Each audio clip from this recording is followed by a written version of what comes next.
Was it inevitable that the outcome was postponed? It's just unfortunate really, because the bulk of the pitch was in tip-top condition, just the side here. Got to find a way to try and get more protection to that. I know the groundsmen are doing the best, the club are doing the best, so we'll see what the outcome of that. What did you do on Saturday? I watched a few games. Yeah. And then watched England exit the World Cup. Yeah. You give the lads a day off? Yeah. I suppose it's important you have a little bit of rest, aren't you, as well as... It's just a case of what you can get into them and what you can't get into them. And you know, at the moment in time, it's difficult finding places to train with everything covered in snow, and you tend to be training on 4Gs, and they tend to be booked up at the weekend. Yeah, I can ask you that. Training at the minute, is it? I presume it's just on AstroTurf, is it? You've got to do your best, yeah. At this moment in time, it is AstroTurf, but you know, we got a good session into them on Friday, so you know, we won't be looking for any excuses that we're not prepared. Just in terms of what happened elsewhere in the division on Saturday, how much did you keep across the results?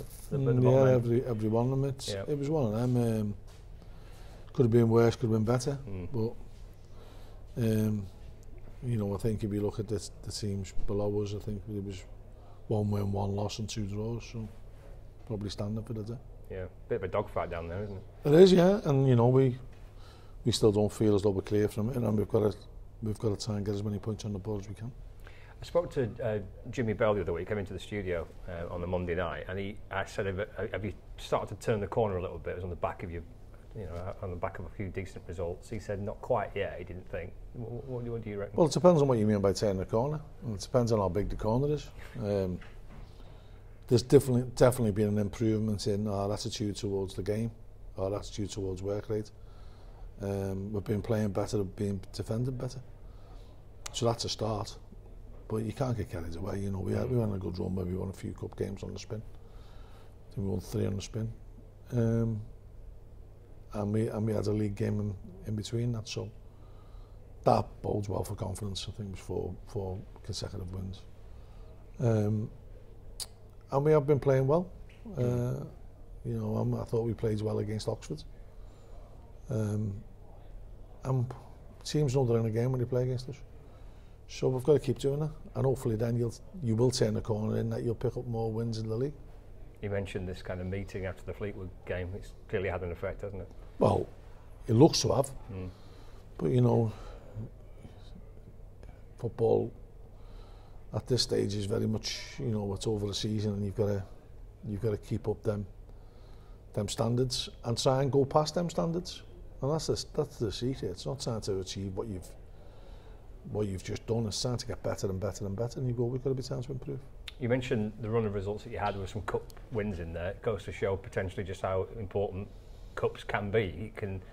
It can get a season going, can't it? I guess it can, and for us, the financial aspect of winning them cup games is massive. So we've just got to keep going, and you know, our next game is a cup game, and you know, Burton are a very good side. I think they're better than what the league table suggests. And looking at them on Saturday, looking at the game, yeah, they posed Derby plenty of problems. Yeah, it's a good result, wasn't it? It was certainly a good performance. Very good, yeah, and you know, they impressed me, and so you know, we'll have to be at our best. It's difficult to second guess what they'll do. I guess likewise then with you, with it being a cup match. Well, you can. All we can do is plan for ourselves and how we're going to prepare and how we're going to play. The fact you didn't play on Saturday, would that suggest that your team might reflect that? No. The fact that we played and they didn't, they played and we didn't, I don't think it'll have any bearing on the game. I certainly won't have any bearing on my team selection. And it's Wembley potentially still, isn't it? Everyone knows every year I say this, and I always end up licking my wounds, so let's hope this year is different. What would it mean, John, if you could get there? I just think it'd be a great achievement for the club, because you know, we've broke down lots of barriers since we've been here. Achieved probably status that no one could have dreamed of 20 odd years ago. But still only 1 or 2 clubs, us and Coley, who haven't been to Wembley, so it'd be nice. When you look at what's left in the competition, is there anything there that... We say this every year, and we always end up feeling sorry for ourselves. So no, you just got to, the next game that you play, you've got to try and win that, and then just see who you get and then try and beat them. Don't worry about who's in the competition, just worry about trying to progress. Yeah, funny one, isn't it, this competition, because the further you get in it, the more, perhaps more attention you get, the more keen you are to perform. It's probably like our version of the FA Cup for the big teams, you know? Yeah. I don't know, but I'm a fan of the competition. I always have been. Ever since its first inception, when we could play in it as a non-league team. So you won't ever get me criticising this cup. I know other managers do, but you won't get me doing. And you put all the hard work in to get to this stage, don't you? I guess you don't want that to count for nothing. Well, that's right, and you know it's tough going, and it's tough going playing football and trying to compete on a daily basis. But you know we try and do it all the while.